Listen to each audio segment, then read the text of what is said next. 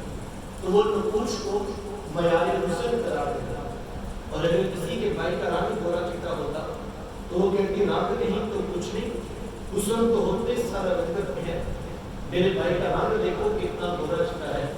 تو یہ بحث تو باہر چل رہا ہوگا اور کوئی بہن بھی ہاتھ ماننے کو تیار نہ ہوتی، اتنے میں ایک سے حضرت شیمہ اپنا ویر محمد اٹھا کے گیا اور کہتے ذرا میرے ویر کا مقابلہ میں تو کرو نا۔ تو وہ کہتی نہیں شیمہ، تیرے ویر کا مقابلہ تو نہیں نا، تیرا تو ساروں کا ہی سردار لگتا ہے۔ حضرت شیمہ کا سر فخر سے بلند ہو جاتا اور وہ حضور علیہ السلام کو سینے سے چمٹا لیتی اور دعا دیتی، ربنا آپ وکیلا محمد، شادہ میرے دین محمد کو نظر رکھ۔ آج میں دیکھی بچوں کا سردار ہے، کل اپنی آنکھوں سے دیکھوں جوانوں کا بھی سردار ہے۔ زندگی کے لیل و نہار گزرتے گئے، حضرت شیمہ کی شادی ہو، مدنی دور کی کہانی ہے، اور اتفاق یہ ہوا کہ جس قبیلے میں حضرت شیمہ کی شادی ہوئی، حضور اسلام کے صحابہ کی لڑائی کو جنگ اسی قبیلے کے ساتھ ہوئی۔ ان کے کچھ بندے قتل کر لیے اور کچھ کو قیدی بنا کر صحابہ اپنے ساتھ لے آئے۔ عرب کے رواج کے مطابق قیدیوں کو چھڑانے کے لیے قوم کے سردار فدیہ اور فنڈ اکٹھا کرتے ہیں، ہر دروازے پر دستک دیتے اور فنڈ مانگتے۔ چلتے چلتے حضرت شیمہ کے دروازے پر پہنچے، دستک دی تو پوچھا کون؟ کہا قبیلے کے سردار ہیں، فنڈ اکٹھا کرتے ہیں، تم بھی اپنا حصہ دو۔ پوچھا یہ فنڈ کس لیے اکٹھا ہو رہی، رقم بھی جمع کی جا رہی ہے؟ تو کہا کہ مدینے میں ایک شخص ہے، ایک داعی نبوت کرتا ہے اور اس نے ہمارے لوگ پکڑ لیے ہیں اور ہم نے اپنے قیدی چھڑا لیے۔ تو پوچھا کہ اس کا نام کیا؟ کسی کی زبان سے بے ساختہ نکلا محمد صلی اللہ علیہ وسلم۔ ایک عرصے کے بعد حضور علیہ السلام کا نام سنا تو آنکھوں میں آنسو آ گئے۔ کہا انہوں نے تمہارے بندے پکڑے ہیں؟ کہا ہاں انہوں نے ہمارے لوگ پکڑے۔ کہا کہ فنڈ اکٹھا کرنا چھوڑو، صرف مجھے ساتھ بھیجو۔ کہا تم کیا کرو گی؟ کہا تمہارے قیدی چھڑا کے لاؤ۔ کہا تم ان کو جانتی ہو؟ کہا ہاں تمہیں نہیں پتا، وہ میرے بچپن کے ویر اور بھائی لگتے ہیں، میں تمہارے قیدی چھڑا کے لاؤں۔ حضرت شیمہ قبیلے کے سرداروں کو ساتھ کیا اور حضور علیہ السلام کے خیمہ نوری کی طرف سفر شروع کیا۔ یہ وہ وقت جب ادب کی آیات نازل ہو چکی، خبردار میرے رسول کی آواز سے آواز کو اونچی نہ کریں ورنہ زمین کی ساری کمائی غارت کر کر صحابہ نوری تلواروں سے درے حبیب میں پہرا دیتے۔ حضرت شیمہ اس خیال سے کہ میں تو اپنے بھائی کو ملنے جا رہی ہوں، جب آگے بڑھنا چاہا تو پہرے داروں نے تلواریں سونپ دی۔ رک جا دیہاتی اور جانتی نہیں آگے پہنچائے حبیب ہے، آگے تو بغیر اجازت جبریل نہیں جا سکتے۔ روایت میں آتا ہے جب راستہ روک دیا گیا، تلواریں سونپ دی گئیں تو حضرت شیمہ نے یوں ہاتھ سے تلوار کو جھٹک کے کہا، خلو سبیلی وعلموا انا اخت النبی، کہا میری راہیں چھوڑ دو، جانتے نہیں میں تمہارے نبی کی ہی باجی کو بہن لگتی ہوں۔ یہ آواز راتوں میں پڑی تو صحابہ کی آنکھوں پر پلکوں کی چمڑی آ گئی، نگاہیں نیچے کر لی، تلواریں پیچھے ہٹا دی۔ حضرت شیمہ پورے پروٹوکول سے حضور علیہ السلام کے خیمہ نوری میں داخل ہوا۔ میرے حضور جب دور سے بہن کو آتے دیکھا، حضور کو اٹھ کر استقبال کیا، مرحبا خوش آمدید پیش کرتے ہوئے فرمایا، میری بہن آج ادھر کو آنا ہوا، عرض کی آپ کے بندوں نے ہمارے کچھ لوگ پکڑ لیے ہیں، میں ان قیدیوں کو چھڑانے کے لیے آئی ہوں۔ سنو بھائیو، اللہ کے رسول نے کیا ارشاد فرمایا، حضور میں میری بہن تو نے آنے کی زحمت گوارا کی، تو گھر بیٹھے بھی پیغام بھیج دیتی، میں محمد تیرے کہنے کے ہی ساروں کو چھوڑ دیتا۔ زمانے کو آمدن بتایا، دروازے پر بہن آنا کتنا موٹا ہے، یہ چند جوڑے چھوڑے بہت سارا ساز و سامان، اور میرے حضور بہن کو چھوڑنے کے لیے دروازے پر تشریف لیا ہے۔ صحابہ نگاہیں نیچے کیے، محبوب علیہ السلام کے ادب میں کھڑے تھے کہ حضور میں صحابہ میں جب بھی قیدی چھوڑا کرتا ہوں پہلے تم سے مشورہ کرتا ہوں. آج پہلا موقع ہے, میں کہتی بھی چھوڑ رہا ہوں اور میں نے مشورہ بھی نہیں کیا ہے. عرض کی ہے بندہ نواز, آپ مالک کل کائنات ہیں, آپ جو چاہیں کریں, ہم دونوں کے بدل درمیان میں مشورہ دینے والے. لیکن حضور جی اتنا تو بتائیے, آج کون سی خاص بات تھی کہ آپ نے مشورہ بھی ضروری نہیں سمجھا؟ حضور میں صحابہ, آج میرے دروازے پر میری بہن آ گئی تھی, اور جب بہن دروازے پہ آ جائے, اللہ کا رسول مجھے خالی نہیں ہوا کرتا. زمانے کو عملاً بہن کا رشتہ میرے محبوب علیہ السلام کی تحریر سے ملا. توجہ چاہوں گا, اور سمٹ رہا ہے. جس دور میں بیٹی ذبح کی جا رہی تھی, جس دور میں بہن زندہ تدبیر کر دی جاتی, جس دور میں ماں جیسا رشتہ بھی منڈیوں اور بازاروں میں بک جاتا تھا, اس دور میں بیوی کی کیا حیثیت ہوتی. جبکہ آج کے اس تہذیب یافتہ دور میں بھی کچھ لوگ بیوی کو پاؤں کر جوتا خیال کرتے ہیں. یہ زمانے جاہلیت کی باتیں ہیں. آقا کریم علیہ السلام نے ازواج مطہرات کے ساتھ جو حسن سلوک کی داستانیں رقم کی ہیں, زمانہ ان کی مثال نہیں لا سکتا. کسی کو میرے حضور محمد کہتے ہیں تو کسی کے لیے بکری کا بچہ ذبح کرتے ہیں اور گوشت کے مختلف ٹکڑے ان کی سہیلیوں کے یہاں بیچتے ہیں. حضور کثرت کے ساتھ حضرت خدیجہ کی کبریٰ رضی اللہ عنہا کا ذکر کیا کرتے ہیں. حضرت سیدہ عائشہ صدیقہ رضی اللہ عنہا فرماتی ہیں کہ میرا جو ان سے رشتہ تھا, ایک دن میری زبان سے بے ساختہ نکل گیا کہ حضور اللہ نے آپ کو بہتر ازواج عطا کر دی ہیں اور آپ ابھی تک اس بوڑھی عورت کا ذکر نہیں چھوڑتے. فرماتے کہ حضور کے چہرے پر جلال آ گیا اور حضور میں, اے عائشہ مجھے خدیجہ کے بارے میں تکلیف نہ دو. جب پورے مکے نے میرا انکار کیا تھا, ایک خدیجہ کی جس نے میرا اقرار کیا تھا. میں کیسے بلا سکتا ہوں جب زمانہ میری مخالفت کر رہا تھا, لیکن خدیجہ اس وقت بھی میرے سے محبت کی دعویدار تھی. فرماتی کہ میں نے ہمیشہ محبتوں کا ہی اظہار کیا, اور یہی حضرت خدیجہ کی کبریٰ رضی اللہ عنہا ہے. جب ان کا وقت آخر قریب آیا, حضرت عائشہ صدیقہ رضی اللہ عنہا کو بھیجا اور کہا بیٹا جاؤ جا کر حضور علیہ السلام سے چادر رحمت مانگو. سیدہ حاضرہ اتنا نہیں اور آپ کا رضی کہ میری والدہ چادر مانگ رہی. آقا کریم علیہ السلام نے چادر بھی اتار کر پیش کر دی اور ساتھ فرمایا کہ بیٹا اپنی والدہ سے پوچھو کہ چادر کیا کرتا ہے.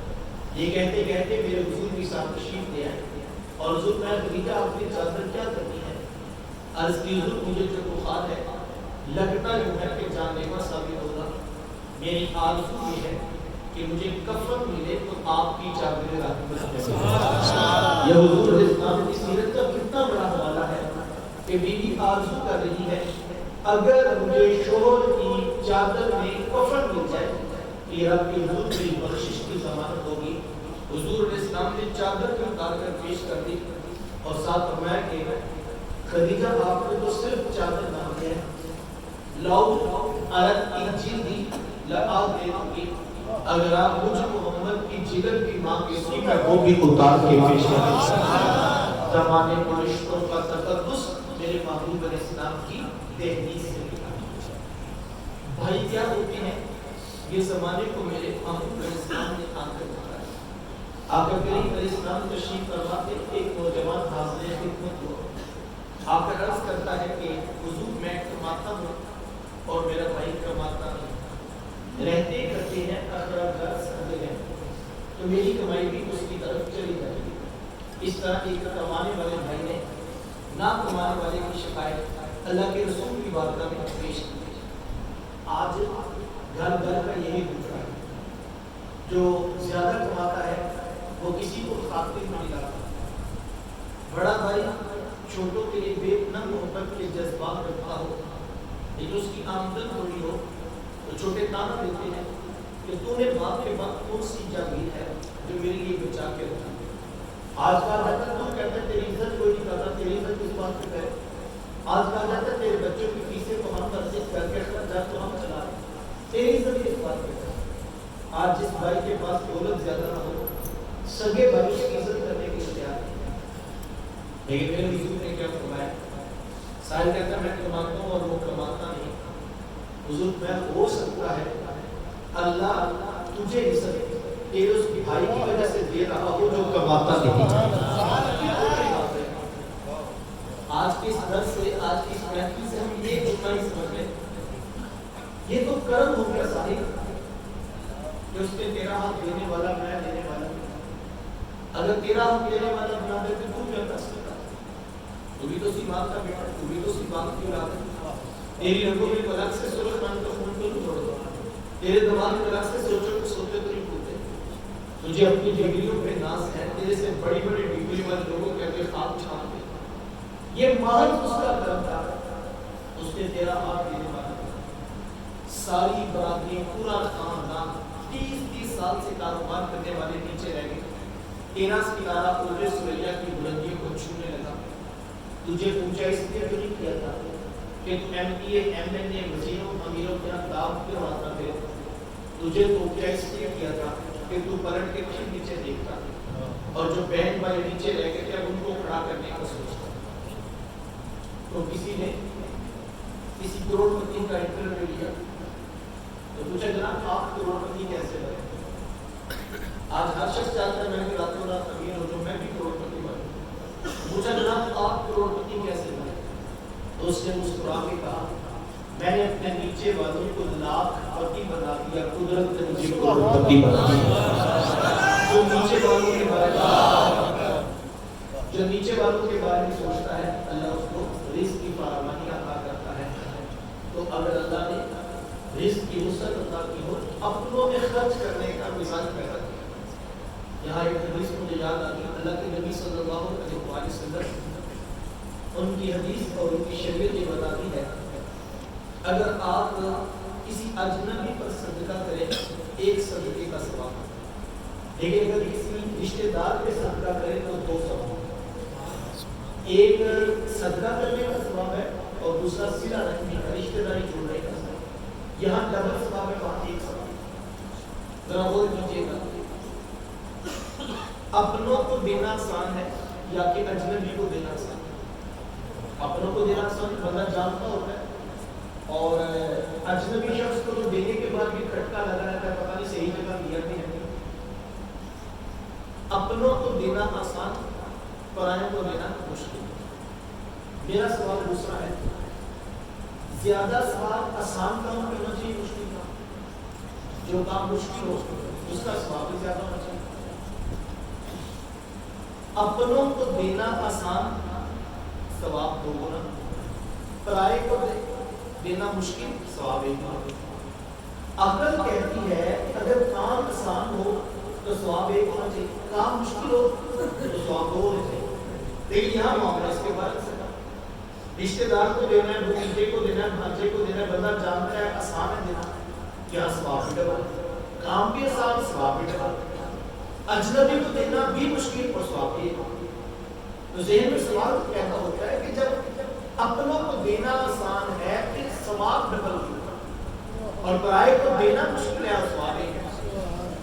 علماء نے بڑا خوبصورت جواب دیا، کہا جب تم اپنوں کو دو گے لوگ تمہاری سخاوت کا ڈنڈورا نہیں ملے. لوگ کہ بھتیجے کو دیا کون سا کمال، حاکم کو دے دے.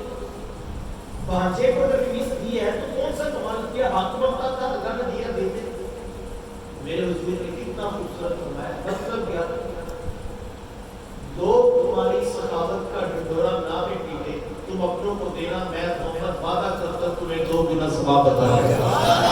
تمہیں اب 2 گنا ثواب عطا کرے گا. تم اپنوں پہ خرچ کرنا. بلکہ ایک حدیث یہاں اور بھی سن لیجیے، حضور علیہ السلام نے فرمایا صحابہ میں تمہیں رزق میں اور عمر میں برکت کا وظیفہ نہ بتاتا. یہ وہ 2 مسائل ہیں جس پہ میرا پورا معاشرہ جھگڑا ہوتا ہے اور اللہ تعالیٰ نے خدا نہ خواستہ کسی شخص کے گھر یہ دونوں مسائل اکٹھے آ گئے، غربت اور بیماری، جہاں دونوں اکٹھے آ گئے وہ گھر کو پھر اٹھنے کے قابل ہے. ایک طرف مہنگائی کا بڑھتا ہوا طوفان، معیشت کا بحران اور پھر ہاسپٹلس کے اندر اخراجات. ایک پہلے معیشت نہیں ہے کاروبار کی اور دوسرا پھر بیماری پر اللہ صحت عطا فرمائے. کل بھی ہماری دوست ان میں بڑی بیماری بھتیجے کو ڈائگنوز ہوئی تو ڈاکٹر نے کہا کہ 15 دن کی دوائی 15 لاکھ روپے کی. اب مجھے میں صبح سے سوچ رہا ہوں کہ وہ کیسے 6 ماہ کا کورس ہے، تو اب اپنی آنکھوں کے سامنے ہے، منظر ایسا ہے. تو اگر یہ دونوں چیزیں اکٹھی آ جائیں تو انسان تو پھر مسائل سے نکل نہیں سکتا، ظاہر ہو کے بیٹھے.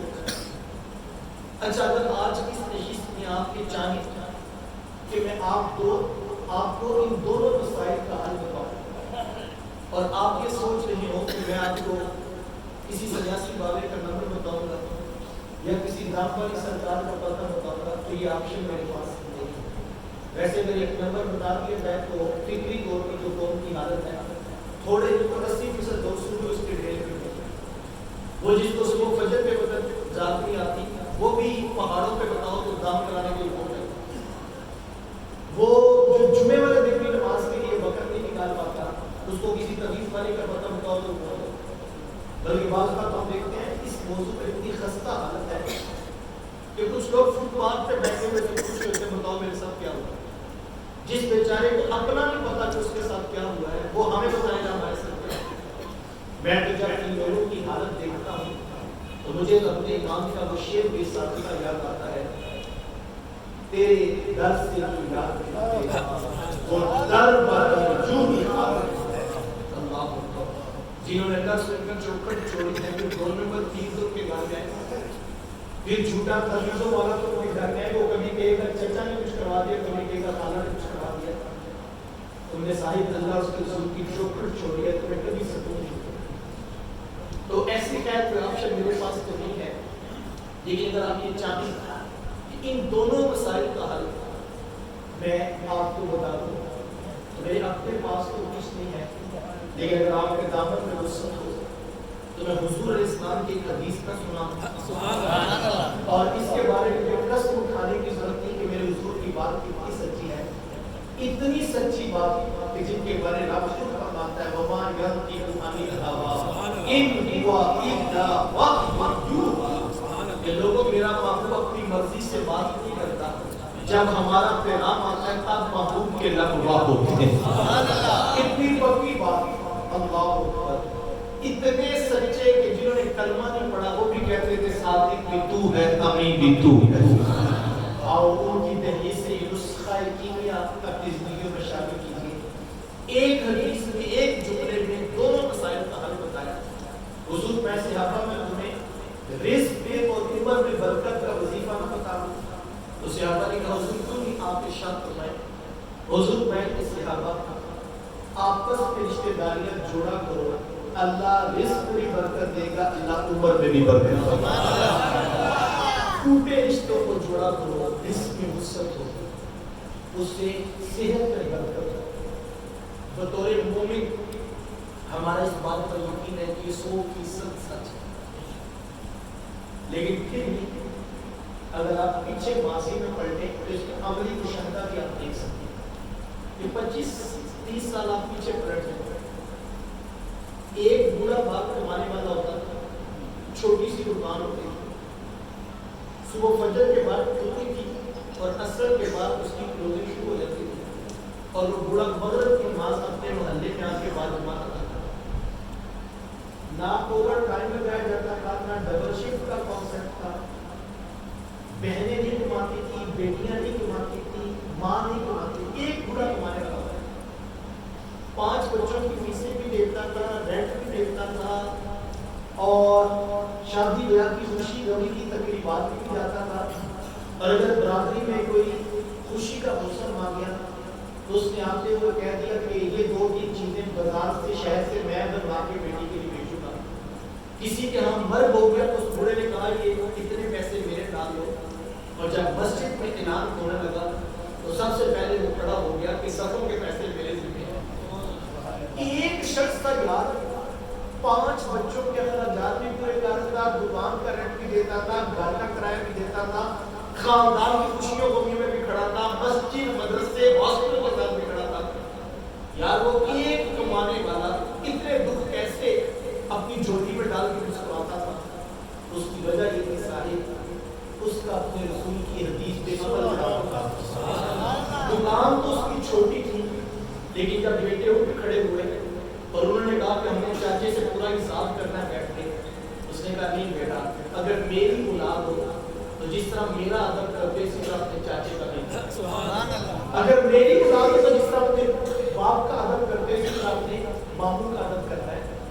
وہ رشتہ داریاں جوڑ رہا تھا، برادری میں، خاندان میں محبت بانٹ رہا تھا، اللہ اس کی چھوٹی سی دکان میں برکت ڈال دیتا تھا۔ لیکن جب سے ہم نے رشتہ داریاں توڑنا شروع کی، خاندان توڑے، برادریاں توڑی، اور جو حال ہمارا بنا پڑا ہے العیاذ باللہ۔ حضور علیہ السلام کی تعلیمات یہ ہے کہ سل من قاطع کا واقعا حرم کا، تو میں جو تیرے سے تعلق توڑے تو اس کے ساتھ تعلق جوڑ، جو تجھے معلوم رکھے تو اس کی جھولیاں بھر کر۔ دین نے ہمیں جوڑنے کی، سلو کر دینے کی، معاف کر دینے کی تاکید کی ہے۔ صاحب یہ وہ محبتوں کا دین ہے، یہ وہ الفتوں کا پیغام ہے، یہ وہ جوڑنے والی تعلیمات ہیں جو لے کر میرے حضور اس کائنات میں جلوہ فراز ہوئے۔ ہم نے حضور علیہ السلام کی آمد کی خوشی میں تمہیں روشن کیے، ہم نے چراغاں بھی کیا، ہم نے راہوں میں پھول کلیاں پتیاں بھی بچھائی، ہم مٹھائیاں بھی بانٹ رہے ہیں اور ہم دیگیں بھی پکا کر تقسیم کر رہے ہیں۔ یہ سب کام باعث برکت ہے، فیض کی نفی نہیں کرتا۔ کوئی نادان ہی ہوگا بیچارہ جو اس عنوان پر الجھ پڑے یا کوئی فرقہ امت پر لگا دے۔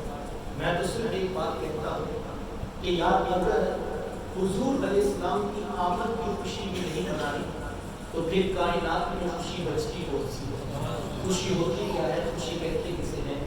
کائنات کی سب سے بڑی خوشی یہ ہے کہ اللہ نے ہم جیسوں کو سونے محمد عطا کر، یہ کائنات کی سب سے بڑی خوشی ہے۔ اور اگر کسی کو یہ خوشی محسوس نہیں ہوتی، اگر کسی کو یہ خوشی محسوس نہیں ہوتی تو شاید اس بیچارے کا قصور نہیں۔ اگر کسی کو چڑھا وہ سورج میں نظر نہیں آتا تو اس کے لیے دعا کی جا سکتی ہے۔ تو یہ پھول تمہیں، یہ روشنیاں، یہ چراغ، یہ پھول، یہ کلیاں، یہ مٹھائیاں، یہ سب باعث برکت۔ لیکن بیٹا یاد رکھنا، یہ باعث برکت ہونے کے باوجود بھی یہ سب کچھ آغاز سفر ہے، یہ منزل نہیں ہے۔ منزل حضور کی ذات ہے، منزل میرے محبوب کا پیغام ہے، منزل ان کا اسوہ نور ہے۔ ہمیں منزل کا سفر بھی کرنا ہے۔ اگر میں ساری بات کو دو جملوں میں کہہ کر مکمل کر دوں تو میرے شہر میں حقیقت فرمایا کرتے ہیں کہ بیٹا یہ نہ ہو کہ لوگ تم سے پوچھیں کہ تم کون ہوتے ہو اور تم پاسپورٹ سے مذہب کا کھانا دکھاؤ، یہ دیکھیے اسلام لکھا ہے ہم مسلمان ہوتے ہیں۔ کہا نہیں بیٹا، نہ کسی کو پوچھنا پڑے، نہ کسی کو بتانا پڑے، تم دور سے آ رہے ہو، تمہاری وضع کرتا شکل و صورت، چال ڈال، انداز معاشرت اتنا خوبصورت ضرور ہو کہ لوگ مسکراتے ہیں وہ دیکھیے میلاد والے آقا کا النبی یہ میلاد والوں کی منزل ہے۔ اور ہم نے میلاد کے ذریعے سیرت کا یہ روشن پہلو اپنی روحوں میں اتارنا ہے۔ اللہ کی بارگاہ میں دعا ہو اللہ مجھے آپ کو توفیق دے، عمل نصیب فرمائے۔ وآخر دعوانا